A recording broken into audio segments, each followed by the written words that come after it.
معزز سامعین گرامی قدر، جیسے کہ آپ کو علم ہے، آج پاکستان کے طول و عرض میں مذہبی جماعتوں نے اور میری اپنی جماعت نے اور ہماری مختلف تنظیموں نے، مرکزی جمعیت اہل حدیث ہو، قرآن و سنہ موومنٹ ہو، اہل حدیث یوتھ فورس ہو، تحریک حرمت رسول ہو، ان سب تنظیموں نے آج پاکستان بھر میں حرمت رسول کا دن منانے کا اور تحریک چلانے کا اور جلوس نکالنے کا اعلان کیا۔ الحمدللہ 20 سے زائد مقامات کے اوپر صرف لاہور میں یہ احتجاجی مظاہرے کیے جا رہے ہیں، لیکن یہ ایک دن حرمت رسول کے لیے مختص کرنا ہمارے مسلمانوں کے لیے ہر دن حرمت رسول کا دن ہے، ہر دن دفاع رسول کا دن ہے، ہر دن دفاع ختم نبوت کا دن ہے۔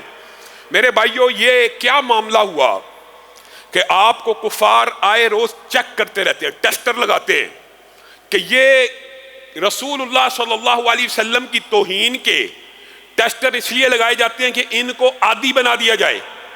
بالآخر ایک مرتبہ احتجاج کریں گے، دوسری مرتبہ اس سے کم کریں گے، تیسری مرتبہ اس سے کم کریں گے، پھر یہ ایک عادی معاملہ ہو جائے گا، نارملائز ہو جائے گی، اور پھر یہ اسی طرح بے غیرتی بے حمیتی کی زندگی بسر کرنا شروع ہو جائیں گے۔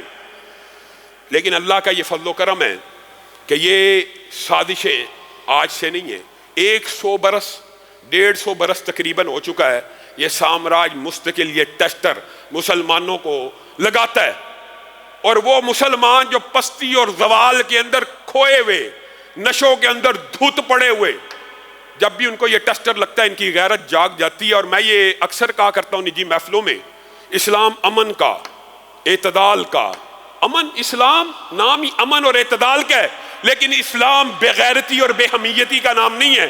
رسول اللہ صلی اللہ علیہ وسلم کی حرمت ہر مسلمان کے لیے ایک ریڈ لائن ہے، کوئی اس کو کراس کرے گا تو پھر وہی جو فقہی قاعدہ ہے کہ جو رسول اللہ کو برا بلا کہے گا اس کی گردن کو تن سے جدا کر دیا جائے گا، یہ ہر مسلمان کے اوپر واجب بھی ہے، لازم بھی ہے۔ ریاست کے اندر کوئی یہ گستاخی کرے، اس کو سزا ریاست دے گی، اس کے خلاف احتجاج مسلمان کرے گا، پرچہ مسلمان کٹوائے گا۔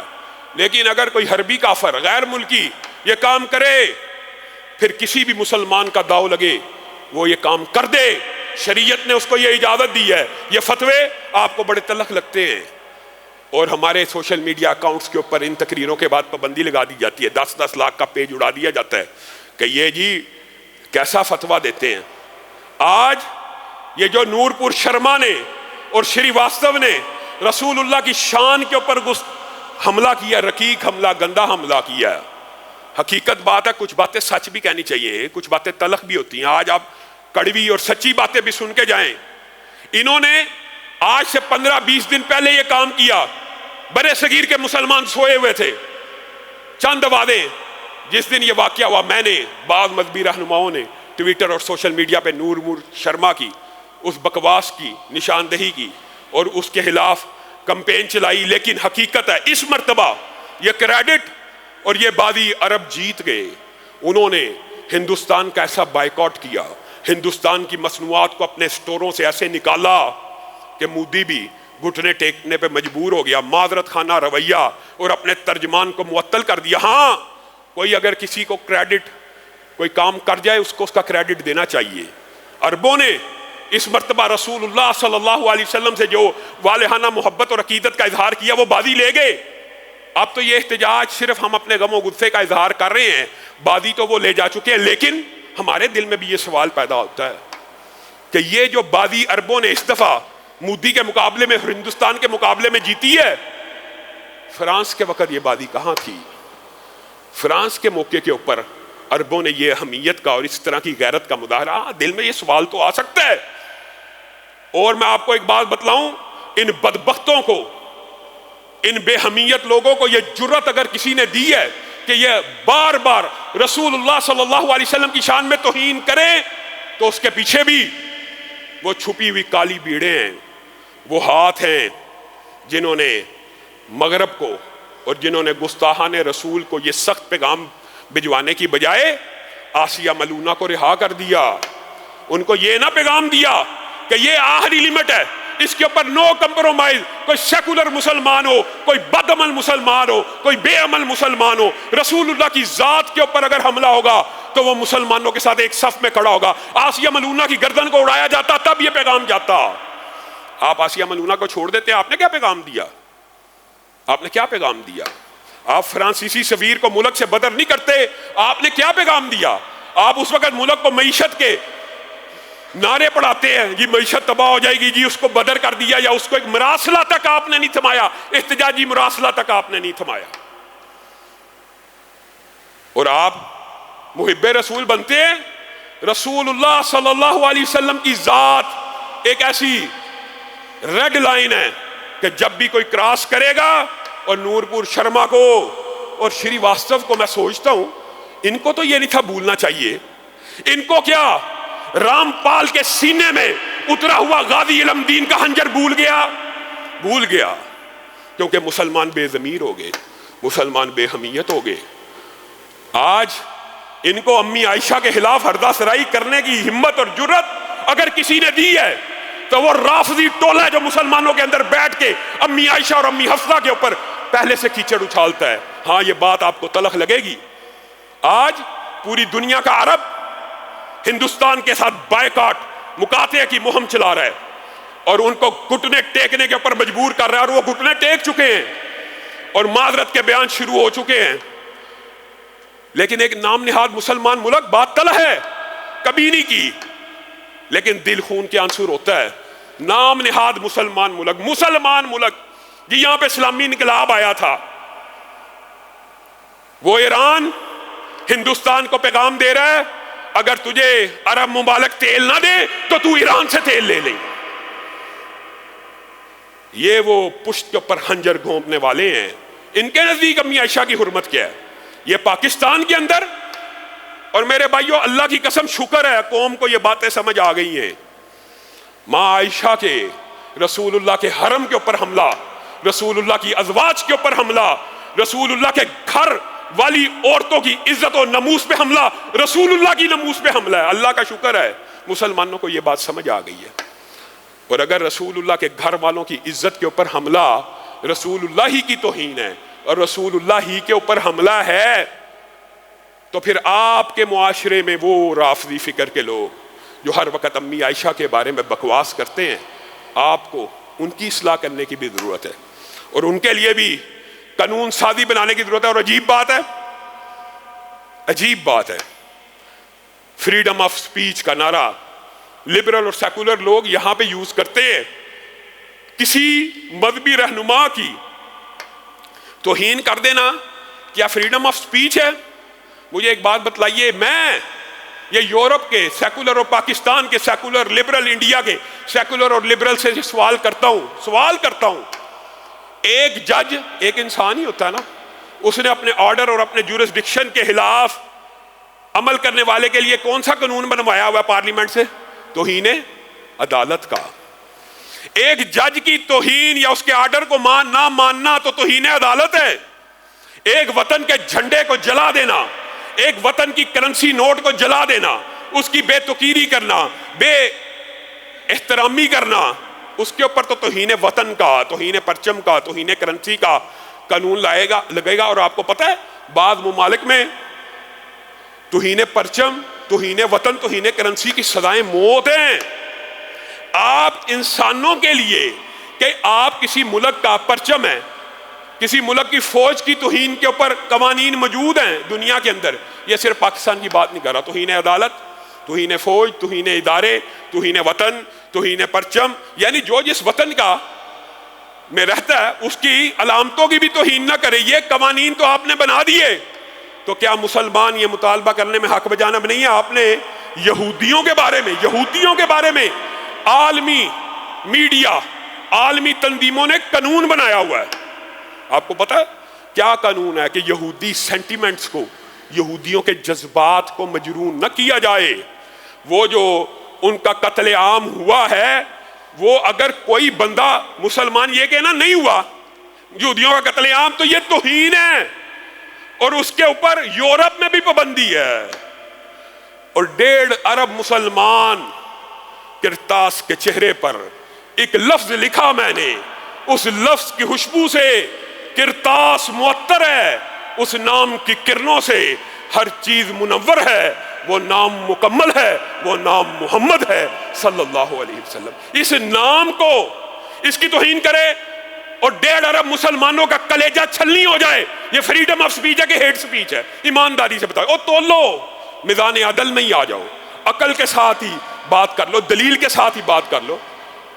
جس شخصیت کی توہین کے اوپر 1.5 ارب مسلمانوں کے دل، جذبات، سینٹیمنٹس مجروح ہوں، وہ فریڈم آف سپیچ ہوتی ہے کہ ہیٹ سپیچ ہوتی ہے؟ آپ کو اتنا ہی فرق نہیں پتا فریڈم آف سپیچ کا اور ہیٹ سپیچ کا؟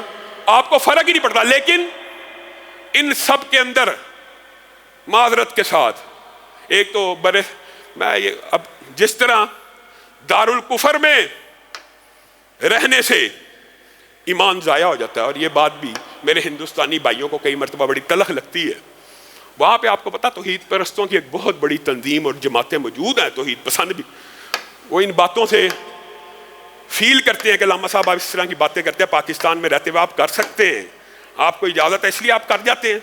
لیکن اللہ کی قسم یہ مسئلہ ہے، یہ شریعت کا مسئلہ ہے کہ دارالکفر میں مسلمان چند شرائط کے تحت ہی رہ سکتا ہے۔ مسلمان کا غلام رہنا، مسلمانوں کا کفار کا غلام رہنا مسلمانوں کے ایمان کو ضائع کرنے کے برابر ہے۔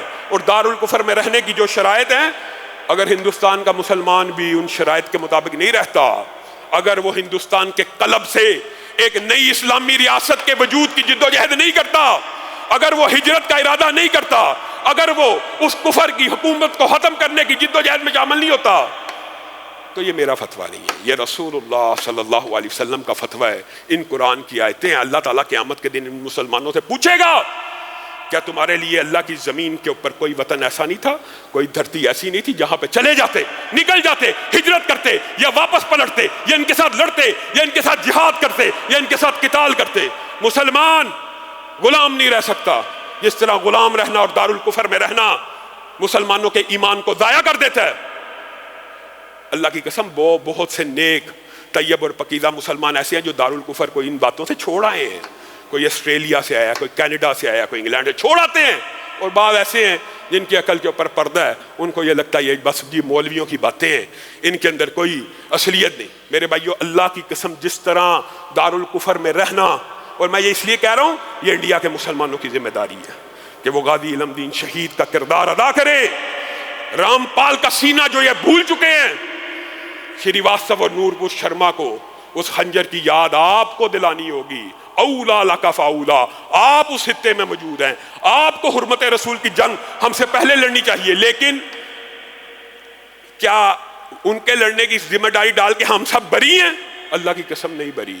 جس طرح دارالکفر میں رہنے سے، نفاق سے، ریاکاری سے، رسول اللہ کی نافرمانی سے ایمان ضائع ہو جاتا ہے، اسی طرح رسول اللہ کی حرمت کے اوپر حملہ ہو اور مسلمان اس کا بدلہ نہ لے، ان کا ایمان بھی ضائع ہو جاتا ہے۔ اور یہ فتویٰ بھی میں اپنی طرف سے نہیں دے رہا، یہ بھی قرآن و سنت سے ثابت ہے۔ امام مالک کا قول بھی موجود ہے، اگر گستاخی ہو تو کیا کیا جائے؟ اس سے بدلہ لیا جائے۔ اگر بدلہ لے نہ سکے اور استطاعت نہ ہو، پھر ایسی امت کو مر جانا چاہیے کہ جس کے نبی کی توہین ہو اور بدلہ لینے کے اوپر قادر نہ ہو۔ آپ کے اور میرے ایمان خطرے میں ہے، اور یہ بار بار ایک ٹیسٹ کیا جاتا ہے کہ کتنی کو غیرت باقی ہے۔ اللہ کا شکر ہے کہ رسول اللہ صلی اللہ علیہ وسلم کی ذات اور آپ کی حرمت مسلمانوں کے دلوں میں آج بھی اسی طرح زندہ، اور انشاءاللہ قیامت قائم ہو جائے گی، یہ حرمت اسی طرح زندہ رہے گی۔ نہ وطن حدیث کے اندر 295 کے اوپر کسی کو حملہ آور ہونے کی جرت دیں گے، نہ انشاءاللہ غیر ملکوں میں، کافر ملکوں میں نبی کریم صلی اللہ علیہ وسلم کی توہین کرنے کی اجازت دیں گے۔ میرے بھائیو، چند ایک اعلانات ہیں۔ پچھلے جمعے بھی آپ کے سامنے اس اعلان کو رکھا تھا کہ قربانی کا، اجتماعی قربانی کا انتظام موجود ہے، جو اس میں حصہ ڈالنا چاہے ڈال سکتا ہے۔ دوسرا اعلان، سمر کیمپ انشاءاللہ وہ بھی 15 جون سے شروع ہو رہا ہے، اور آپ لوگوں کی پرزور اصرار کے اوپر خیرکم من تعلم القرآن وعلمہ، ابھی آپ کے سامنے اسی جمعے میں یہ بات بھی رکھی کہ جو دین کے طالب علم ہوتے ہیں ان کے نیچے فرشتے اپنے پروں کو بچھاتے ہیں، مچھلیاں، چونٹیاں، درندے ان کے لیے دعائیں کرتے ہیں۔ تو ہم نے ہر قسم کی عمر کے لیے، 8 سال سے لے کے 80 برس کی عمر تک کے لیے جو افراد صرف لکھنا اور پڑھنا جانتے ہوں، ان کے لیے 2 ماہ کا شارٹ عربک گرامر کا، قرآن کے ترجمے کا، تجوید کا، ابتدائی صرف نحو کا کورس ڈیزائن کیا ہے، آپ سب ساتھی اس میں بھی شامل ہو سکتے ہیں، اور اللہ کے فضل و کرم سے ہمارے پاس بہترین اساتذہ آ چکے ہیں، اور ایک دن میں یہ ایک مرتبہ کلاس نہیں ہے، اس کورس کا دورانیہ 2 گھنٹے ہیں، اور یہ ایک دن میں 3-4 کلاسیں ہوں گی۔ جو کلاس جو ٹائم آپ کو سوٹ کرے گا آپ اس میں شامل ہو کے وہ کلاس پڑھ سکتے ہیں۔ اسی طرح حج تربیتی کیمپ 3 دن کا، اتوار، پیر اور منگل کو مغرب کے بعد لگ رہا ہے۔